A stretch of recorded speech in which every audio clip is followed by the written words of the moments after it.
Hello and welcome to the class. आज हम presumption को एंड करने वाले हैं। अभी तक हम जो भी लॉ ऑफ एविडेंस में इंडियन एविडेंस एक्ट 1872 के प्रिजम्पशन को पढ़ रहे थे और प्रिजम्पशन में आज चैप्टर 8 सेक्शन 115, 116 एंड 117 तीनों सेक्शंस को पढ़कर हम प्रिजम्पशंस को एंड कर देंगे। तो अभी तक अगर आपने सारी वीडियोस नहीं देखी तो सभी का लिंक डिस्क्रिप्शन बॉक्स में मिल जाएगा, आप वहां से उन वीडियोस को पढ़ सकते हैं। अभी जब हम बात करते हैं प्रिजम्पशन की, तो प्रिजम्पशन क्या होता है हम क्लियर करके आए हैं सारी बातें, एक एक चीज माइनर से माइनर चीज मैंने आपको बताई है। प्रिजम्पशन क्या होते हैं, किस तरीके के होते हैं। जब हम स्पेसिफिकली एस्टॉपल के प्रिजम्पशन की बात करते हैं या डॉक्ट्राइन ऑफ एस्टॉपल की बात करते हैं तो वो तीन सेक्शंस में कवर है। सेक्शन 115, 116 एंड 117 में कवर है। ये प्रिजम्पशन जो है वो इररिवर्टिबल प्रिजम्पशन है और वो भी कैसे प्रिजम्पशन है, presumption of law, presumption of law और इररिवर्टिबल प्रिजम्पशंस है। इन बातों को हमें ध्यान रखना है। अब एस्टॉपल का मतलब क्या होता है, देखिए एस्टॉपल जो है वो ओल्ड इंग्लिश वर्ड है जो कि ओल्ड फ्रेंच वर्ड से लिया गया था, जो वर्ड था एस्टॉपेल, या फिर इसको बोला वेरिएशन, या फिर इसका मीनिंग है स्टॉपर या फिर प्लग। स्टॉपर प्लग क्या मतलब है इसका, बेसिकली मतलब हुआ to stop, stopper to stop. क्या स्टॉप करना है, इनजस्टिस, अन्याय को रोकना है। कैसा अन्याय, जो कि किसी के फ्रॉड की वजह से या किसी के इनकंसिस्टेंसी की वजह से हो रहा है। उस फ्रॉड की और इनकंसिस्टेंसी की वजह से होते हुए अन्याय को रोकने के लिए सेक्शन 115, 116, 117 हमें कुछ प्रिजम्पशंस बताता है, हमें कुछ बातें बताता है जो हम इस क्लास में पढ़ने वाले हैं। सेक्शन की लैंग्वेज को और डिटेल में समझने से पहले एक बात जो बेसिक है वो हमको समझनी जरूरी है कि जो प्रिजम्पशन का जो ये बात कर रहे हैं हम एस्टॉपल, डॉक्ट्राइन ऑफ एस्टॉपल, वो एक लैटिन मैगजीन पे बेस्ड है। और वो मैगजीन क्या है, वो मैगजीन है कंट्रारियो नन एस एडियंस। तो ये जो लैटिन मैगजीन है जिसका की मतलब है अगर कोई एक पर्सन कुछ बोलता है तो बाद में उससे विरोधी बात को सुना नहीं जाएगा। ये लैटिन मैगजीन के ऊपर ही डॉक्ट्राइन एस्टॉपल बेस्ड है, यानी कि जो किसी ने कोई बात बोली और उससे पलट के बाद में कोई बात बोलता है तो उसको नहीं सुना जाएगा, इसके ऊपर ही डॉक्ट्राइन ऑफ एस्टॉपल बेस्ड है, डॉक्ट्राइन ऑफ एस्टॉपल बेस्ड है। अभी हम बात करेंगे सेक्शन में, तो सेक्शन में क्या लिखा है वो देखते हैं। When one person has by his declaration, एक एक वर्ड को देखेगा, जो ये बेयर एक्ट की जो लैंग्वेज है वही आपके सामने लिखा हुआ है। by his declaration, act और omission, तीन चीजें आई, declaration, act and omission, intentionally caused or permitted another person to believe a thing to be true and to act upon such belief, neither he nor his representative shall be allowed in any suit or proceeding between himself and such person or his representative to deny the truth of that thing। अगर हम इस definition को समझ जाएंगे हमें estoppel एकदम clear हो जाएगा। देखिए क्या बोल रहे हैं, अगर कोई व्यक्ति अपनी किसी डिक्लेरेशन से, डिक्लेरेशन कैसे फ्रेम करेगा, कोई स्टेटमेंट बना के, तो अगर कोई व्यक्ति कोई डिक्लेरेशन बनाता है, डिक्लेरेशन का मतलब कोई स्टेटमेंट बनाता है या फिर कुछ एक्ट करता है या फिर ओमिशन कुछ नेग्लिजेंस करता है, यानी कुछ काम नहीं करता है, कुछ करता भी है, कोई एक्शन भी लेता है और कभी कोई एक्शन नहीं भी लेता है, कोई स्टेटमेंट भी बनाता है और उसकी वजह से क्या करता है, दूसरे पर्सन को क्या करता है, बिलीव करवाता है कि वो चीज ठीक है। नंबर 2, बिलीव करवाता है कि वो चीज ठीक है। नंबर 3, और उस बिलीव के ऊपर आकर के वो दूसरा पर्सन क्या करता है, एक्शन लेता है और एक्शन लेके उस पे वो क्या काम करता है, अपनी पोजीशन को चेंज करता है और फिर उसके बाद में उसे कुछ लॉस होता है। तो अगर ऐसा होगा तो जो ये पर्सन है जिसने ये स्टेटमेंट बनाया, जिसने एक्शन लिया, जिसने ओमिशन लिया, ये वो या फिर उसका कोई एजेंट, उसका कोई रिप्रेजेंटेटिव उस बात से डिनाई नहीं कर सकता। कॉम्प्लेक्स बिल्कुल भी नहीं है, मैं आपको अभी एग्जांपल से समझाती हूँ। देखिए ए एंड बी, दो लोग थे, ए एंड बी। अभी क्या हुआ, ए ने बी को बोला देखिए मेरे पास एक ही लैंड है, आप इसको खरीद लीजिए। बी को विश्वास हुआ, उसने क्या किया, स्टेटमेंट बनाया कि मेरे पास ये एक लैंड है, आप उसको खरीद लीजिए, I want to sell it. अब बी ने उसके ऊपर बिलीव कर लिया, उसकी बात पे विश्वास कर लिया कि हाँ ऐसा है, इसके पास लैंड होगी और ये बेचना चाहता है। अब वो उसके विश्वास पर उसने उसको पैसे भी दे दिए, अपनी पोजीशन चेंज कर दी, मतलब he is ready to buy, और उसने अपने परचेज मनी उसको दे दी, ए को दे दी। अब बी के पास वो टाइटल नहीं था, एक ए ओनर नहीं था। अभी क्या हुआ, थोड़े टाइम बाद ए ओनर बन जाता है उस प्रॉपर्टी का, और बाद में जब बी बोलता है लाइए दीजिए, तो बोलता है कि जब मैंने सौदा किया था तब मैं नहीं था, अब हूं पर मैं बेचना नहीं चाहता। तो ना तो ए ना ही उसका कोई रिप्रेजेंटेटिव, अगर बी कोई सूट लेके आता है, कोई प्रोसीडिंग लेके आता है, ये नहीं भी लेके आता तो भी डॉक्ट्राइन ऑफ एस्टॉपल ये बोलता है कि वो अपनी बात से डिनाई नहीं कर सकता, अब उसे बेचना ही पड़ेगा। अगर ऐसा हो जाए कि ए के पास टाइटल नहीं था तभी वो बोलता है मेरे पास टाइटल था, तो उसका मतलब वो क्या कर रहा है, फ्रॉड कर रहा है। तो उसको रोकने के लिए अब आपको साबित करने पड़ेगा कि आपके पास टाइटल नहीं है, और कॉम्पेंसेशन के तौर पर फिर उसको कुछ ना कुछ देना ही पड़ेगा, क्योंकि आपकी प्रॉमिस की वजह से उसको नुकसान नहीं होना चाहिए। किसको, बी को नुकसान नहीं होना चाहिए, ए को ऐसा बोला जाएगा। तो ये डॉक्ट्राइन ऑफ एस्टॉपल हो गया हमें, जो सेक्शन 115 में बताता है। जो ये कंसेप्ट है डॉक्ट्राइन ऑफ एस्टॉपल की, ये कंसेप्ट शुरू हुई थी 16, जो हम बात कर रहे हैं ना, 1649 में, और सबसे पहले केस आया था हंट वर्सेस कैरियो का। उसके बाद शुरू हुआ कहां पर, पिकार्ड वर्सेस सीयर्स के केस से, और लॉर्ड डेनमन ने इस जो डॉक्ट्राइन ऑफ एस्टॉपल का जो आपके सामने देख रहे हैं, इसकी शुरुआत की। जिस लफ्जों में, जिन शब्दों में उन्होंने डॉक्ट्राइन ऑफ एस्टॉपल को पिकार्ड वर्सेस सीयर्स में डिफाइन किया था, उन्हीं शब्दों में 115 में भी लाया गया है। सिर्फ एक वर्ड चेंज है, यहाँ इंटेंशनली है और उन्होंने इंक्लूड किया था विलफुली। ठीक है, बाकी सब शब्द जो है, सब लफ्ज जो है, वर्ड्स है, वो सब सेम है जो कि उस केस में पिकार्ड वर्सेस सीयर्स में हेल्ड हुए थे। अभी बात करते हैं, अब जो कि हमने बात करी एस्टॉपल तो हो गया कि एक पर्सन दूसरे पर्सन को कुछ बोलता है या और बोलने के बाद उस चीज से मुकर जाता है, और जिससे कि दूसरे व्यक्ति को नुकसान हो सकता है या हो जाता है, तो उसके नुकसान को बचाने के लिए डॉक्ट्राइन ऑफ एस्टॉपल काम करता है। तो यानी कि इसके लिए कुछ इसेंशियल कंडीशंस हैं एस्टॉपल के लिए, और मैंने आपको बता दी। पहली कंडीशन क्या है कि कोई डिक्लेरेशन बनाया या एक्शन लिया या ओमिशन लिया, पहली कंडीशन। दूसरी, उस चीज को दूसरे व्यक्ति ने सत्य मान लिया, सच मान लिया, बिलीव कर लिया इट टू बी ट्रू। तीसरी चीज, उसने बिलीव करने के बाद एक्शन लिया। अगर एक्शन नहीं भी लिया ना, तभी भी क्या होगा, ये एप्लीकेबल होगा या नहीं होगा, आप मुझे बताइए, या फिर नहीं बताएंगे तो आप पूछिएगा मुझसे कि हाँ होगा या नहीं, आप कमेंट बॉक्स में। तो अभी तीसरी बात हम बात कर रहे हैं कि अगर वो बोले कि एक्शन ले लिया उसने, उसकी बात पे विश्वास करके उसने एक्शन लिया, और एक्शन लेने के बाद क्या हुआ, चौथी बात हम ये बोल रहे हैं कि चौथी बात ये क्या बोल रहे हैं कि एक्शन लेने के बाद उसकी पोजीशन चेंज हुई, जैसे हमने बोला उसने पैसे दे दिए थे और उसके बाद उसको नुकसान होने के चांसेस है, नुकसान हो रहा है, तो क्या होगा, डॉक्ट्राइन ऑफ एस्टॉपल काम करेगा और ए को, जो व्यक्ति ने बोला, उसकी पोजीशन या उसके वर्ड से मूव करने के लिए उसे रोकेगा, टू स्टॉप, उस चीज को स्टॉप करेगा, इसलिए ये काम करता है। जब हम बात कर रहे हैं एस्टॉपल की, तो एक वर्ड आता है प्रोमिसरी एस्टॉपल। तो प्रोमिसरी एस्टॉपल और एस्टॉपल में क्या डिफरेंस होता है, इस चीज को लेके बहुत कंफ्यूजन होता है। एस्टॉपल जो होता है वो बात करता है प्रेजेंट की या पास्ट की, जैसे हमने बोला ना विलफुली एक्ट करता है, लेकिन प्रोमिसरी एस्टॉपल होता है फ्यूचर की बात करता है, कि प्रॉमिस करता है मैं ऐसे करूंगा और फिर बाद में उसकी बात वहां पे डील होगी। तो जो प्रोमिसरी एस्टॉपल का कंसेप्ट था वो बात हुई थी 1877, इंग्लैंड से शुरू हुआ था। जो इंग्लैंड है वहां पर एक केस था, उस केस से शुरुआत हुई थी इसकी प्रोमिसरी एस्टॉपल की। लेकिन उसके बाद कौन सा केस था वो ये भी हमें जानना जरूरी है ना, वो केस था huge versus metropolitan corporation limited, railway corporation, 1877 का।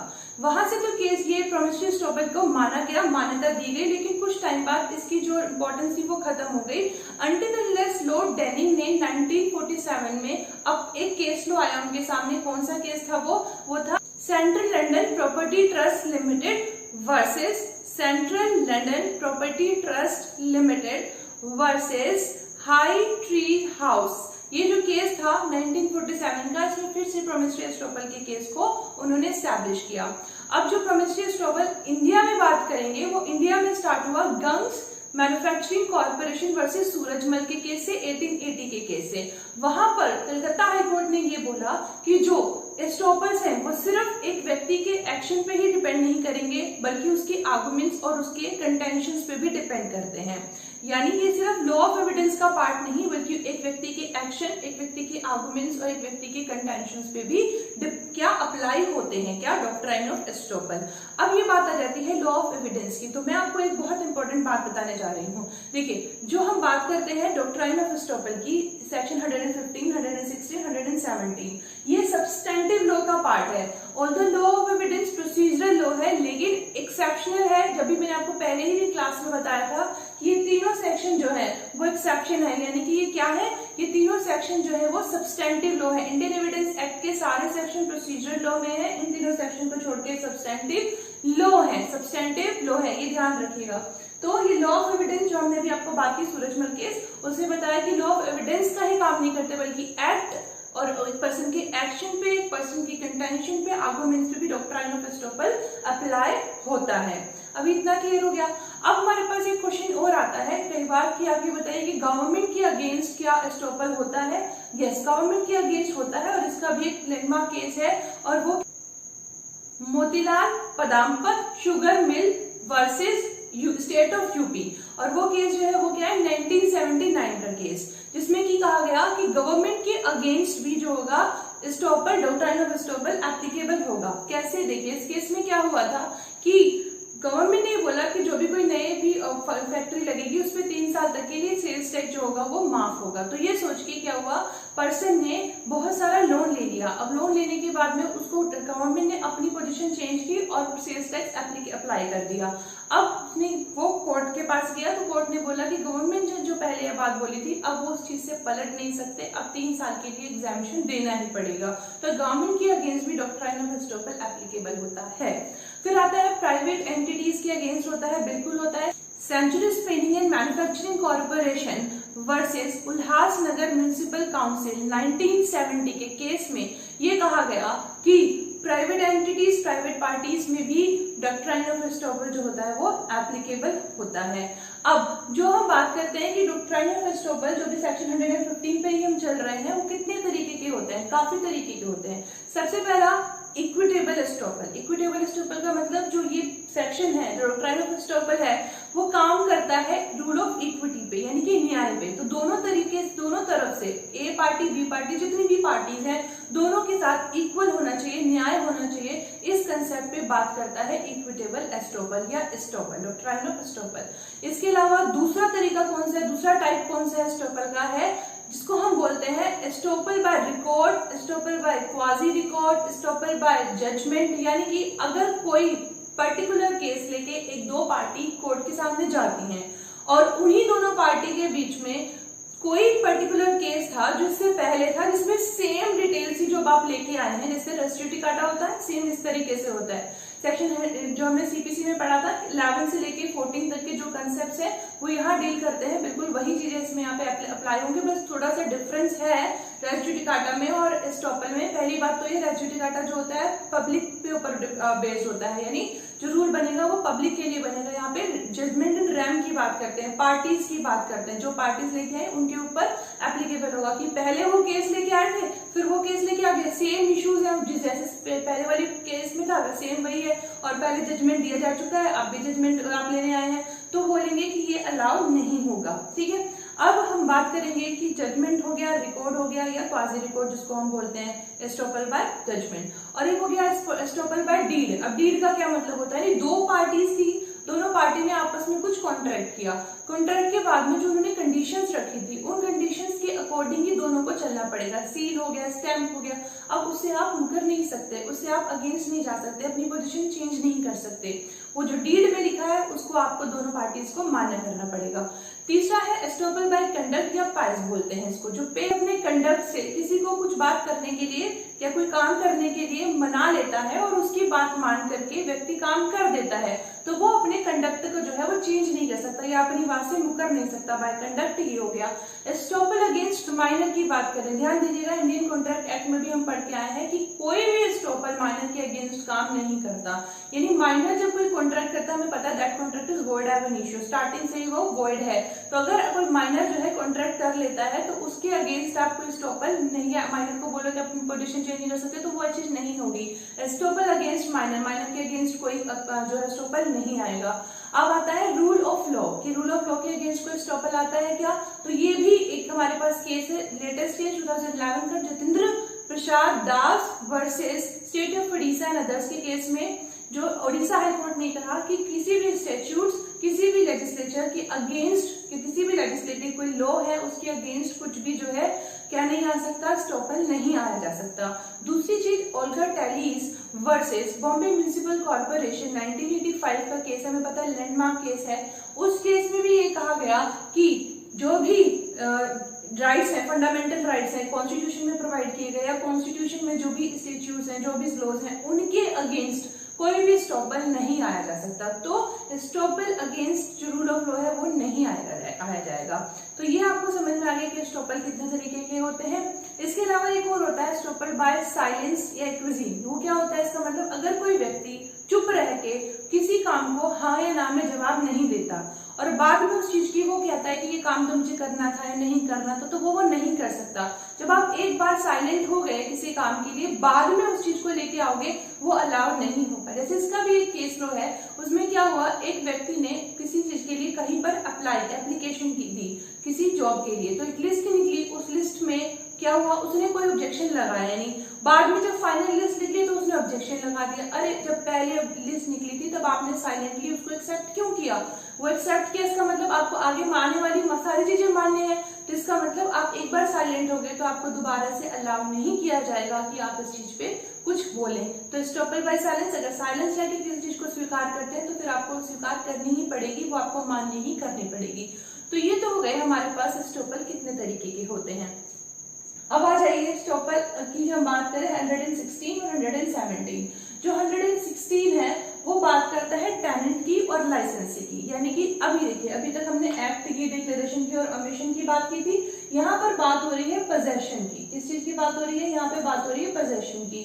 तो अगर किसी टेनेंट के पास कोई प्रॉपर्टी है, इमूवेबल प्रॉपर्टी की बात हो रही है, कोई टेनेंट किसी इमूवेबल प्रॉपर्टी में रहता है, तो वो ये डिनाई नहीं करेगा कि जो मेरा लैंडलॉर्ड है उसके पास ये अधिकार नहीं था जब उसने मुझे ये मकान जो है या जमीन जो है किराए पे दी थी। कोई भी टेनेंट अपने लैंडलॉर्ड के अधिकार को डिनाई नहीं कर सकता। सिंपल सा इसका मतलब ये है, आपके पास कोई प्रॉपर्टी है एज ए टेनेंट, तो आप पोजेशन रखते हो, तो आप लैंडलॉर्ड के टाइटल को डिनाई नहीं करेंगे। सेक्शन 116 ये बोलता है। इसी तरीके से एक लाइसेंसी, जैसे ए एंड बी दो व्यक्ति थे, अभी क्या हुआ, बी ने ए को ये बोला कि आप मुझे अपने पड़ोस वाले जो ग्राउंड है या गोदाम है या फिर हम बात करें कोई जमीन है या फिर हम जो है गांव में बोलते हैं घेर है, उसकी चाबी दे दीजिए। उसके बाद उस चाबी, वहां पर क्या हो रहा है, उस ग्राउंड पे क्या है, उस ग्राउंड पे कुछ वेजिटेबल्स ग्रो हुई हैं, अब मुझे इन वेजिटेबल्स को लेके आना है। अब ए ने जो है चाबी दे दी बी को, बी ने ए से बोला, ए ने चाबी दे दी और चाबी लेके वो गया उस ग्राउंड पर, उसने क्या किया, फ्रॉडलेंटली वहां की पोजेशन ले ली। अब ए गया अपना जो है जमीन खाली करवाने, बी नहीं देता। अब बी बोल रहा है, बी ये चीज को डिनाई नहीं कर सकता कि भाई आपके पास टाइटल नहीं था, यानी लाइसेंसी था वो, जो उसने चाबी ली थी वो लाइसेंसी की तरह काम कर रहा था।